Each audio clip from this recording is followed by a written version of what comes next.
"He sent you an invitation to his wedding," said Tristan, Duke of Gravenhurst, reading the gilt-edged card again with something cold gathering behind his eyes. "The man who cast you off invited you to watch him marry another, to your face."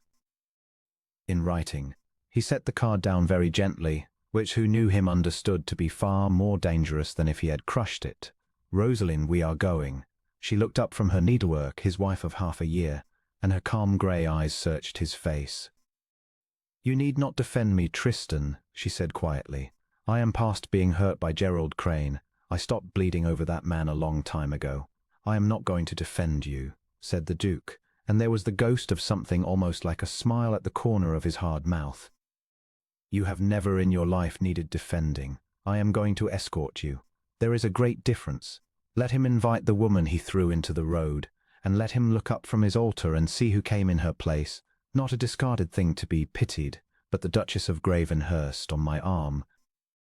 Needing nothing from any soul in that room, he crossed to her and took her hand and turned it, and studied the wedding ring on it, the great ring of his house, and his voice dropped. "He meant to shame you. He does not yet understand what he has done.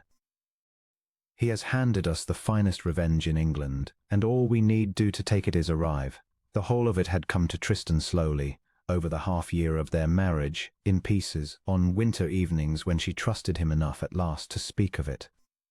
Rosalind had been married before young, and to Sir Gerald Crane, a smiling, ambitious baronet who had wanted her father's connections and had gotten them, and who had discovered within 2 years that a greater fortune was to be had elsewhere, and had wanted to be free, and so he had put her aside.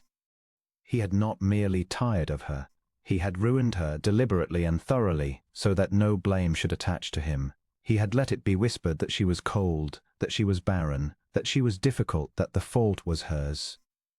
He had cut her allowance to nothing and turned her out of his house with a single trunk. He had watched, satisfied as society, which believes the man and doubts the woman, closed its doors to the disgraced first wife of Sir Gerald Crane and left her to fade into shabby, whispered obscurity in a rented room in a town where no one knew her. That was where Tristan had found her. He had not been looking. The Duke of Gravenhurst had been past all looking. A widower of long-standing, grave and self-contained, he had buried a beloved wife years before, and had ordered his life around the certainty that he would not again. He had come to that small country town on estate business, and had taken refuge from a rainstorm in a subscription library, and there behind the desk, for she had taken honest work to keep herself, cataloguing books unashamed of it, was a woman of such quiet, unbroken composure that he had found himself inventing reasons to return. She did not know who he was at first. She treated the grave stranger exactly as she treated everyone, with a plain civility that asked for nothing, and when at last she learned his rank, she did not change by a hair.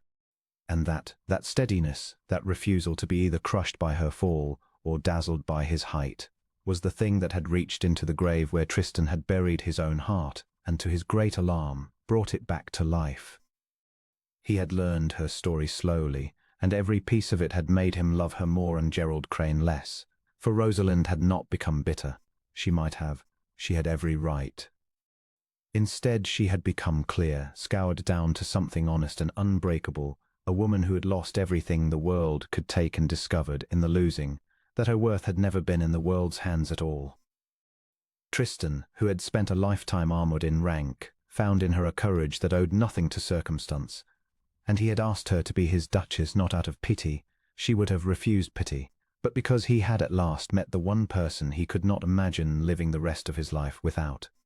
They had married quietly, and society, which had shut its doors to disgraced Rosalind Crane, had found itself obliged to fling them wide again to the Duchess of Gravenhurst, and had done so with a haste and a hypocrisy that Tristan observed with cold private amusement. The same drawing rooms that had cut her now begged for her. He let her decide which invitations to accept. She accepted few. She had learned exactly what society's regard was worth, and it was not much. And then, into that half-year of hard-won peace, had come the gilt-edged card. Sir Gerald Crane requests the honour of your presence at his marriage. He had sent it, Tristan understood at once. Not knowing whom he sent it to, Crane had heard surely of the great Gravenhurst match. but had not connected the exalted new Duchess with the shabby first wife he had cast into the road, or worse, he had connected them, and could not resist the cruelty of summoning her to witness his splendid new triumph, certain she either cower away or come to be humiliated afresh. He had made, Tristan reflected, laying the card down, a truly remarkable mistake. The Crane wedding was held at St. Albans, a fashionable church in the county town, and it was the great event of the season for that middling society, for Sir Gerald had done well for himself. And the bride was an heiress, and the whole ambitious world of the district had crowded into the pews to see it.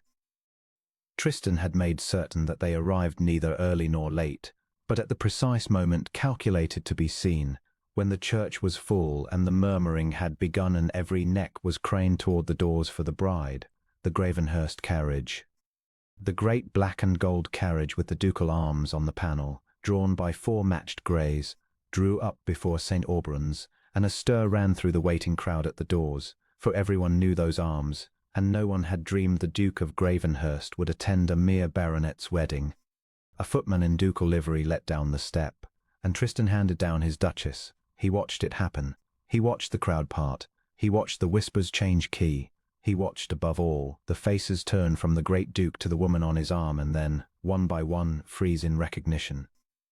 For Rosalind had come not in mourning grey, not in the shabby brown of the library desk, but in silver-shot midnight silk that had cost more than Gerald Crane's whole church, with the Gravenhurst diamonds at her throat and in her dark hair. And she wore them not as a woman flaunting a rescue, but as a woman who had always, somehow, been meant for exactly this, with a composure so complete, a serenity so entirely untroubled, that it silenced the whispers faster than any retort could have. She did not look triumphant. That was the masterstroke of it, and it was hers, not his. Tristan had half expected her to want the satisfaction of a cutting look, and she had wanted no such thing. She simply walked in on her husband's arm, calm and kind and luminous, and let the truth do its own work. They took a pew near the front, as their rank entitled them to, and the murmur that followed them up the aisle was a living thing. And then Gerald Crane, standing at the altar in his wedding finery, waiting for his heiress, glanced back at the disturbance, annoyed, no doubt, that something had drawn the room's attention from his great day, and saw his cast-off wife. Tristan watched the man's face with the detached interest of a naturalist.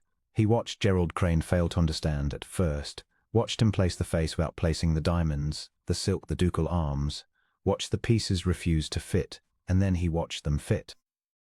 He watched Sir Gerald Crane realize that the great Duchess of Gravenhurst, whose match had been the wonder of 3 counties, whose diamonds were the envy of every woman in that church, was the very woman he had ruined and turned into the road, the woman he had summoned here. Tristan saw the horror of it break over him, the woman he had personally invited to be shamed. He watched the man go white, and then a mottled red, and grip the altar rail. Beside Tristan, Rosalind sat serene as a saint, her gloved hands folded, her clear grey eyes forward, and did not so much as glance at the ruin of the man who had ruined her. She did not need to. Tristan had been right about the finest revenge in England. It required only that she arrive. The wedding proceeded because it had to, but it was no longer Gerald Crane's wedding. Not one soul in that church could keep their eyes from the pew where the Duke and Duchess of Gravenhurst sat, or their thoughts from the arithmetic that was now being done, silently, in every ambitious head. That the disgraced first wife whom they had all so readily believed cold and difficult and to blame had turned out to be a duchess in the making, and that the smiling baronet who had cast her off had, in doing so, thrown away the greatest prize any of them would ever see, and had then, in an act of vanity so complete it curdled the whole room, invited her back to watch him marry his consolation. The heiress bride, no fool, understood some of it, and her wedding day was spoiled past mending, and she looked at her new husband with the first of what Tristan suspected would be many cold and knowing looks. When it was done, and the couple cacked down the aisle, Sir Gerald Crane could not help himself. He paused at the Gravenhurst pew, perhaps to brazen it out, perhaps out of a wretched need to be acknowledged. Tristan neither knew nor cared. He bowed stiffly and opened his mouth, and Tristan saw that he meant to speak to Rosalind, to say something, anything, to make her a party to his day. Tristan rose. He did not raise his voice. He had never in his life needed to. He simply stood to his considerable height, and looked at Sir Gerald Crane with the flat, unhurried gaze of a man who could end him socially with a sentence, and both of them knew it. Pleasantly, into the listening silence of the whole church, Sir Gerald. My wife thanks you for your invitation.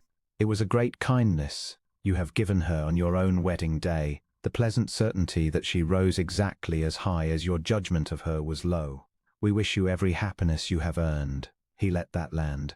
Then he offered Rosalind his arm, and she rose in her midnight silk and inclined her head to Gerald Crane with a graciousness so genuine, so untroubled by any wish to wound, that it was the cruelest thing in the whole church, because it was real. She had truly forgiven him, and the forgiveness cost her nothing. And Gerald Crane understood in that instant that she had risen so far above him that his cruelty could no longer reach her at all. They walked out of St. Aubron's into the light, and the ducal carriage received them. And it was only when the door was shut and the greys had started and the church was well behind them that Tristan felt his wife's steadiness finally give, not into tears of grief, but into a long, unsteady breath, and then astonishingly into laughter, low and helpless and free. You said we needed only to arrive, she said when she could speak. You were right. Oh, Tristan, did you see his face? And then, more softly, the laughter fading into something deeper, she turned her clear grey eyes to him.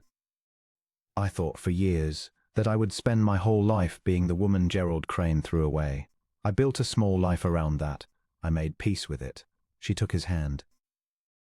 And you came into a library out of the rain, and you never once, in all our time together, looked at me as a thing that had been discarded. You looked at me as though I were a person you were fortunate to have found. Her voice caught. That is what saved me. Not the diamonds. Not the walk down that aisle, sweet as it was. You looking at me like that, across a library desk when I was nobody at all. Tristan lifted her gloved hand and pressed it to his lips. Grave-guarded man who had thought never to love again, and found that his own eyes were not entirely dry. You were never nobody, he said. You were the only person I ever met who knew exactly what she was worth without the world to tell her. I did not lift you up today, Rosalind. I only carried the diamonds.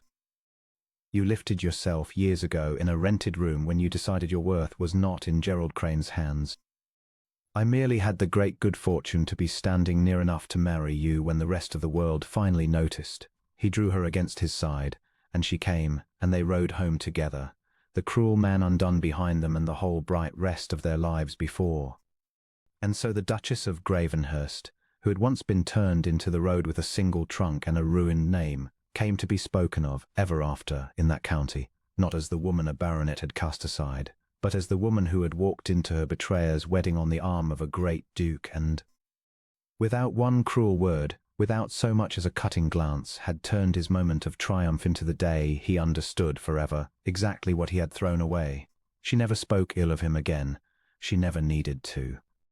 She had a home now, and a husband who watched for her face across every room, and a love that had found her not despite her fall, but because of the woman the fall had made her, and Tristan, Duke of Gravenhurst, keeping her hand in his by their own warm fire on the winter nights that followed, thought that the world had it exactly backward when it pitied a discarded wife, for it was the man who discarded her who was truly to be pitied, having held the finest thing in England in his careless hand, and let it go, and lived to watch it shine.